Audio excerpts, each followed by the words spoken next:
powerful. He's so vicious. Like his one-punch power at 135 is like nobody else's in the division. Like the way he starches people is crazy. Yeah, exactly. He gets so much torque and power into his punches, and he's so fast that he covers ground and his uppercuts, they're just devastating.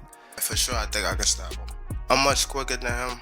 He's much stronger, much bigger, but we just gotta wait and see until we get in there and touch the waters. Joe Rogan's expression said it all when Gervonta Tank Davis stepped into the media room before his exhibition clash with Jake Paul. The moment he appeared, Rogan's eyebrows shot up. This wasn't the lean, compact version of Davis fans were familiar with. His frame looked noticeably bulkier, more carved, and more powerful than before. Rogan, who's seen elite athletes up close for decades, seemed genuinely startled.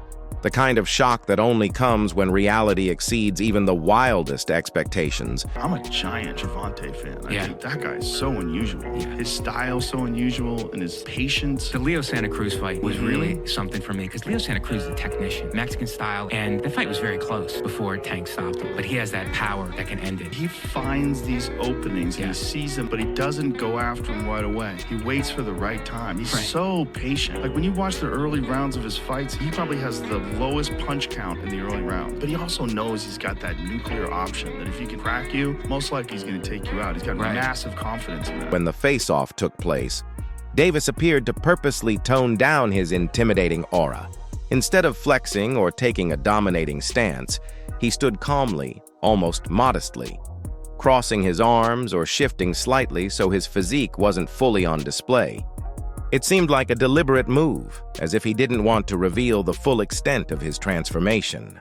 Yet despite his subtle efforts, the change was impossible to miss. Even through his guarded posture, his upgraded power was visible to everyone watching.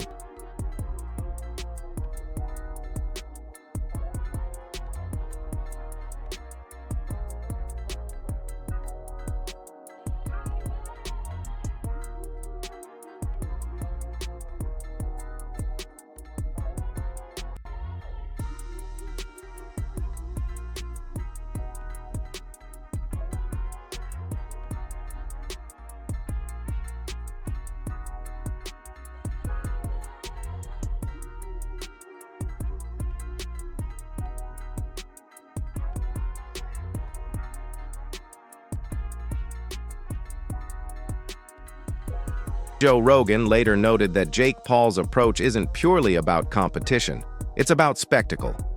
According to him, these fights are designed to grab the casual audience's attention by creating unexpected, almost bizarre matchups. The hype, the betting chatter, the viral drama. Rogan believes all of it revolves more around marketing and fame than pure sporting value.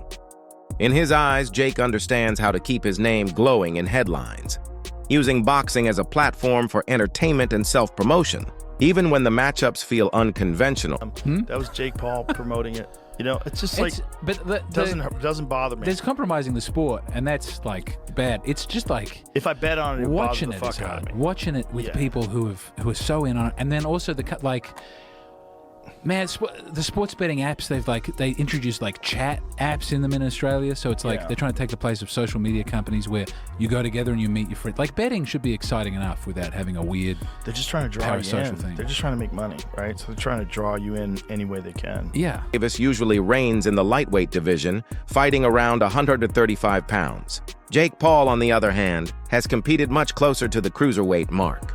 For this unique showdown, both sides finally agreed on a catchweight of 195 pounds, a number that shocked many fans once it was confirmed after several rounds of negotiation. Yelling so much about him fight somebody your size.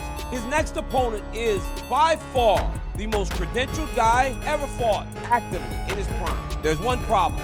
He fights at 135 pounds. He fights at 135 pounds. Because of this massive size difference, the rules for this exhibition but deviate from the norm. Both fighters will wear 12-ounce gloves, noticeably heavier than what Davis is accustomed to in his own weight class, adding yet another twist to this already unconventional setup. The Jake Paul versus Tank fight is getting really weird. Gervonta looks scared for his life because the rules are out. They're crazy. Oh, so everyone thought that the fight was at 190. Instead it's at 195, and this weight difference is scaring the life out of little Tank. Over 10 3-minute rounds. The next dispute comes with the gloves. Little Tank is used to fighting in 8-ounce gloves. Baby glove. This fight will be in 12. Hands might be too small. Also, Tank just fought in a 12 3-minute round fight against Roach. Yes, and now he's fighting in 10 3-minute rounds, which isn't too bad. Well done, Jake. Exhibition though, can he win? Yes, he can actually win. It will be overlooked by 3 sanctioned judges. So he can actually still win and knock him out. But here's the trick. It's body punches only. And there's a reason. That's because Tank said, look, this is a bit unfair. I don't want to punch up. I want to punch at my head height.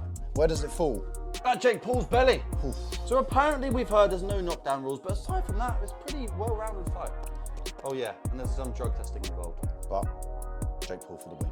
Calvin Ford, Davis's longtime trainer, openly admitted some concern about that change. He pointed out that heavier gloves not only slightly reduce damage, but also alter how punches feel and how defenses must be structured. It's a small adjustment that can completely shift a fighter's rhythm and timing. My only concern is, you know, the gloves. You understand what I'm saying? Because we don't fight in 12-ounce gloves. We don't use 12-ounce gloves. That's training gloves, you know what I'm saying? I'm like, that's 2 pounds away from Jake. He fights in 10s. Tank fighting 8s, so he losing 4 ounces. So my thing is, I said, they said, put Tank in 8s, put him in 10s. That makes the fight more interesting. You know what I'm saying? And we'll go from there because I understand. And I brought that question up to one of his handlers. They was, no, we don't want to do no mixed match. It's supposed to be an expedition. What? You know, now y'all want the wins and the loss. You know what I'm saying? All these restrictions, but you want to be great. Being great is really pushing the envelope. You know what I'm saying? You know, Tank don't really care, you know? So when I brought this up, he said, dang, facts. You know what I'm saying? So, again, you know, he can weigh the 10s and we weigh the 8s. Then we got to fight. Boxing analyst Teddy Atlas reacted strongly to the face-off, emphasizing the huge size gap between Jake Paul and Gervonta Davis. He joked that Tank might need a ladder just to reach Jake's chin. And though he acknowledged that skill and style differences are normal in boxing, he insisted that this particular gap is simply too extreme to ignore. They should also have like the size of the ring, the size of the glove, all that stuff. Particulars should be in the contract, but I would probably look for one thing that is not the common thing to have in a contract if I'm Tank. A ladder. A ladder. Can I get a ladder? Somebody? You know what I mean? Hey, look, if he hits him on the chin the way he can punch, you know, Jake might be doing a dance. You know what I mean? Not voluntarily either. But we'll get into that more later.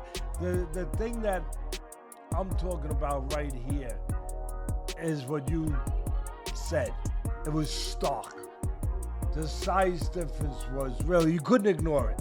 We understand the talent difference, the experience difference. We understand all of that. But the size, the pure, and we understand small guys can beat big guys. We just saw Crawford do it to Canelo, but you know, a little different. The size difference was, I mean, it was eye-catching, jaw-dropping, and it made me think. And I'm gonna ask Richie, our man here who's doing all the taping, who does such a marvelous job. I'm gonna ask him because I know he's an expert in this area.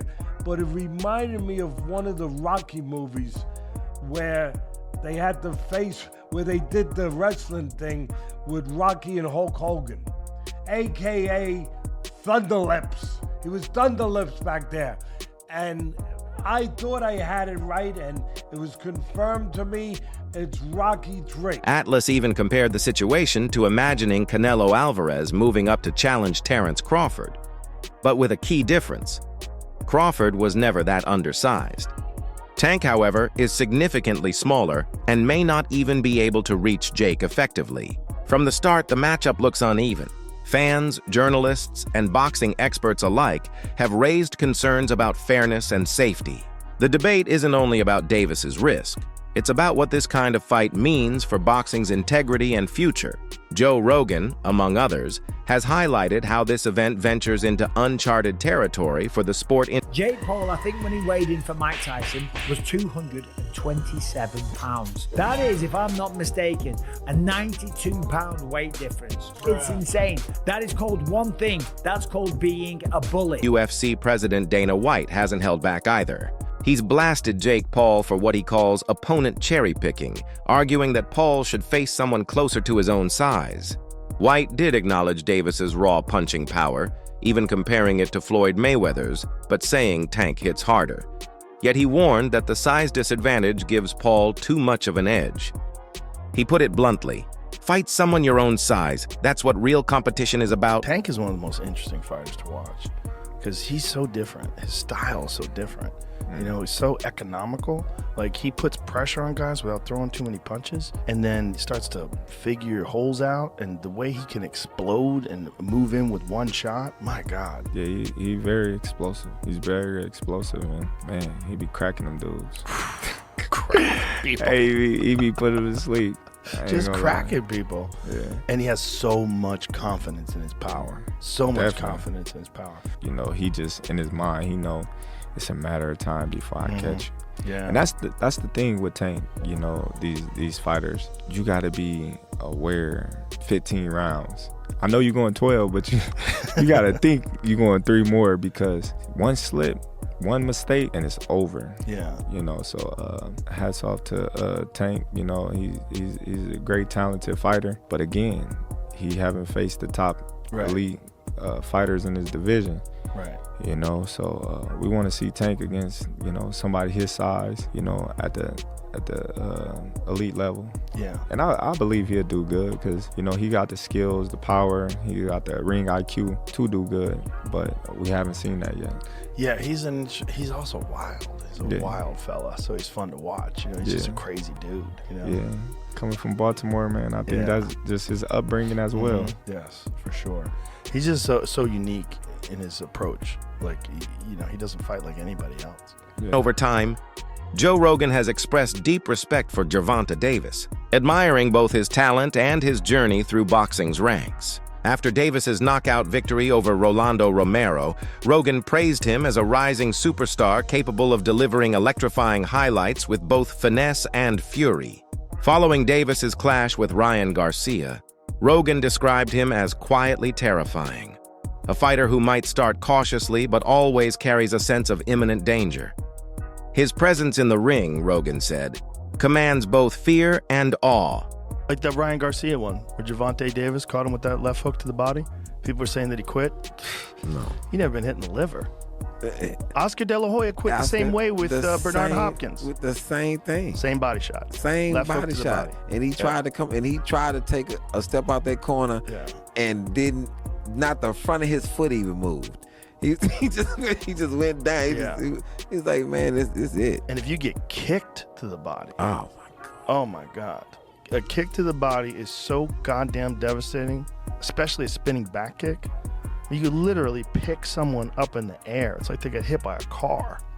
Any kick to that. It's really something to see a kid who has nothing, born into extreme poverty, become a world champion, like Gervonta Davis. Yeah. It's an inspiring story. It is, and it's great for everyone because it gives you fuel. Like, for a person who's coming up in life, even if you're not a fighter, you see what someone's gone through, and you see the success that hard work has created. Right. And it can be a roadmap for your own life. So what's your take? Is Gervonta Davis making the right call by prioritizing the financial reward over his legacy? Share your thoughts in the comments below. This debate is far from over.